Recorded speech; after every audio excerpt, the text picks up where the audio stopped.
दोस्तों श्रीलंका ने अपने ही देश को पूरे तरीके से डुबा दिया है। लेकिन अब श्रीलंका को दोस्ती तो चाहिए चीन से, पर क्यों अचानक भारत से मांगने लगा है सैन्य मदद। तो वहीं दूसरी तरफ दुनिया भर में हथियार माफिया जिस चीज को नहीं चाहते थे भारत बना पाए, भारत को उस चीज को बनाने से रोकने के लिए उन्होंने जी जान लगा दी थी, लेकिन फिर भी भारत ने उसे बना लिया है। तो वहीं दूसरी तरफ चीन के खिलाफ भारत ने एक नहीं बल्कि दो ऐसे वार किए हैं जिसने चीन की सोच को बदल दिया है कि भारत कुछ नहीं कर सकता।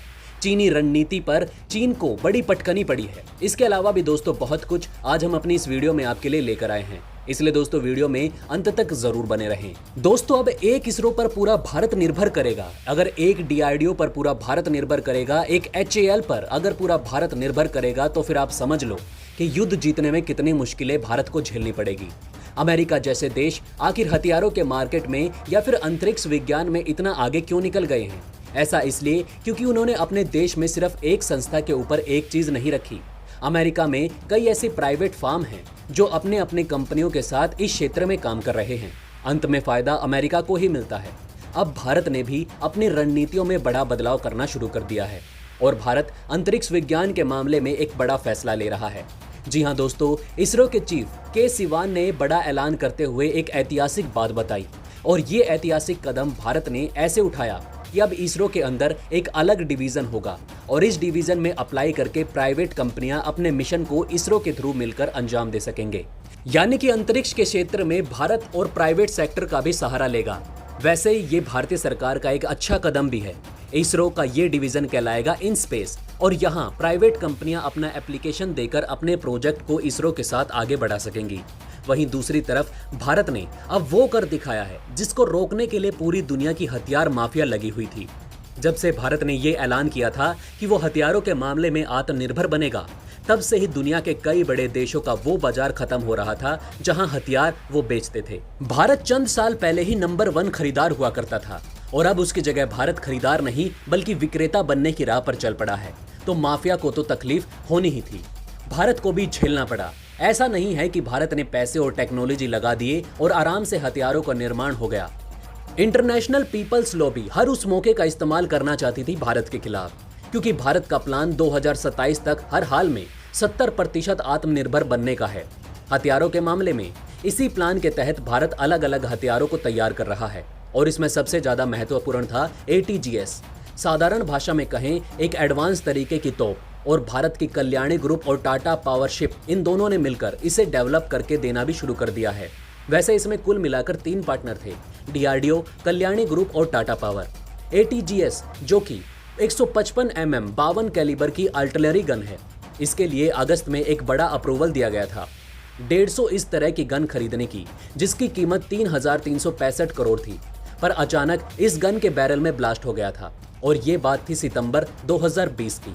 और ये ब्लास्ट होने के ही तुरंत बाद अंतर्राष्ट्रीय मीडिया से लेकर लोकल मीडिया ने भी इस बात को फैलाना शुरू कर दिया कि भारत की ये गन किसी काम की नहीं, भारत का ये गन ट्रायल के समय फट जाता है।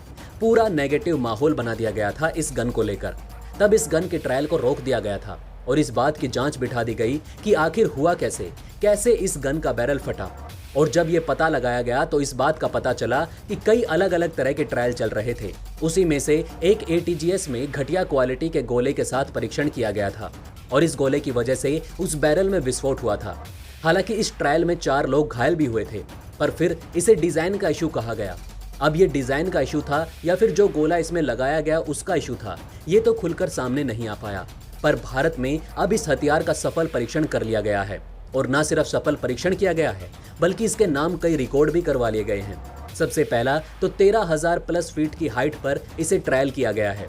इसकी फायरिंग रेंज थी सिक्किम की मैनिला और इसे जिस तरीके से यहाँ पर पहुंचाया गया उससे ये कितनी आसानी से इतनी ऊंचाई पर पहुंचाई जा सकती है इसका भी प्रदर्शन हो गया। और सबसे बड़ी बात, लॉन्गेस्ट फायरिंग रेंज होने की वजह से इसने वर्ल्ड रिकॉर्ड भी बना लिया और इसकी फायरिंग रेंज है 48.074 किलोमीटर। साधारण भाषा में कहें तो भारत इस समय जितने भी हथियार परीक्षण कर रहा है वो सभी चीन को टारगेट करते हुए कर रहा है, सब में सफल भी हो रहा है। इसके अलावा एक और बड़ी प्रॉब्लम हो गई है और वो बड़ी प्रॉब्लम हो गई है श्रीलंका के साथ। दोस्तों इस वक्त श्रीलंका को ऐसा लगता है जैसे कि भाग्य बिल्कुल साथ नहीं दे रहा है और भाग्य बिल्कुल विपरीत है।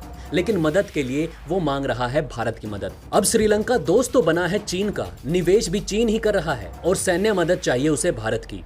दरअसल दोस्तों, श्रीलंका को एक के बाद एक हिंद महासागर में झटके मिल रहे हैं। हाल ही में श्रीलंका के पोर्ट में एक बड़ा विशालकाय जहाज तबाह हो गया।